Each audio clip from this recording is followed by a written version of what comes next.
Okay, so let's talk about Varicella Zoster virus, or HHV3. Varicella belongs to the herpes virus family, which is why it's sometimes called herpes zoster. But let's make sure we get our terms right. Remember when you were a kid and your mom sent you to Billy's house for a play date, but Billy is covered in some weird rash, and then a bunch of days later you get a rash? That's traditionally called Varicella zoster, or chickenpox. 55 years later, when you catch the flu and suddenly have a super painful rash all over a well-circumscribed area of your body, that's herpes zoster, or shingles. Both are the same virus, just different names for different clinical presentations / stages of disease. Did I just say slash? Yes, I did.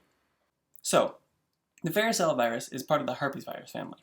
That means that it's an enveloped, double-stranded, linear DNA virus and is normally spread through respiratory droplets or direct contact with skin lesions. Remember, envelope viruses are actually much less hardy than naked viruses, and so varicella rarely hangs around in the environment for very long, and since humans are the only host, we don't have to worry about memorizing the genus and species of some weird tsetse fly that's endemic to only remote northern regions of Ireland.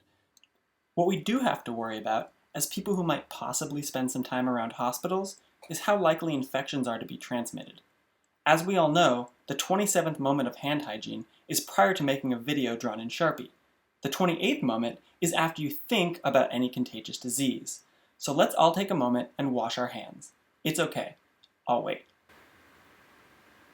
So back to transmission. Although both the varicella and herpes form of the zoster virus is transmissible during active infection, the chickenpox form is highly infectious and is generally spread more often through respiratory droplets.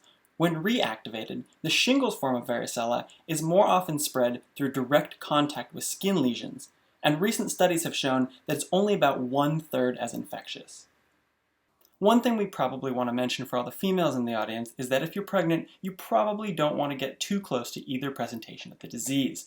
Pregnant women who are exposed run the risk of passing congenital varicella to the fetus. This will manifest as dermatomal scarring, limb hypoplasia, and blindness. Not cool.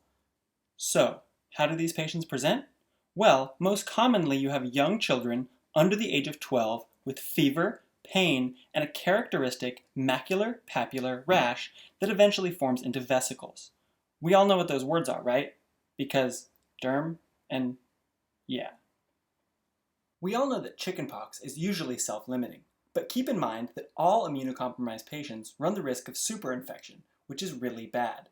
And even 1 out of 4,000 children can develop varicella encephalitis, which really isn't any kind of walk in the park. After you hopefully get over your chickenpox, the virus decides to play it cool. It's kind of like that ex-boyfriend from long ago who waits until you've just had a bad breakup and then BAM! Shingles! Wait, are we still talking about viruses? Anyway, after primary infection, the virus lays dormant in the dorsal root ganglion for the rest of your life. Things like emotional stress, illness, or becoming immunocompromised can allow it to travel down the sensory nerves and represent, this time as herpes zoster, a painful rash that is in a dermatomal distribution, with pain that can continue even after the rash subsides, which we call postherpetic neuralgia. If the virus jumps from sensory to motor neurons, you can have motor deficit, and if it's decided to hide in the ophthalmic division of the trigeminal nerve, we call it herpes zoster ophthalmicus. And nobody wants eye herpes, right? So how do we treat this? Luckily for us, herpes viruses were one of the first targets of antivirals. Your main choices are acyclovir or famciclovir, which are both guanosine analogs that enter the cell and selectively terminate activity of the viral DNA polymerase, while mostly sparing the human version. Acyclovir has most of its activity against herpes simplex 1 and 2, but is routinely given for varicella zoster infections for immunocompromised patients and children over the age of 12. If you're under the age of 12, we usually just let you deal with it, or if your mom and dad aren't part of the anti-vaxxer clan, there's a live attenuated vaccine that's routinely given to children and prophylactically to AIDS patients, as long as their CD4 T cell count is greater than 200. For herpes zoster, we sometimes need to call them the big guns, or rather, the more targeted, specific guns. Famciclovir is converted in the cell to penciclovir, which has an extended coverage and seems to be more effective against varicella and Epstein-Barr than acyclovir, while still retaining HSV1 and 2 activity. So that's pretty much all you ever wanted to know about varicella zoster, right? Right.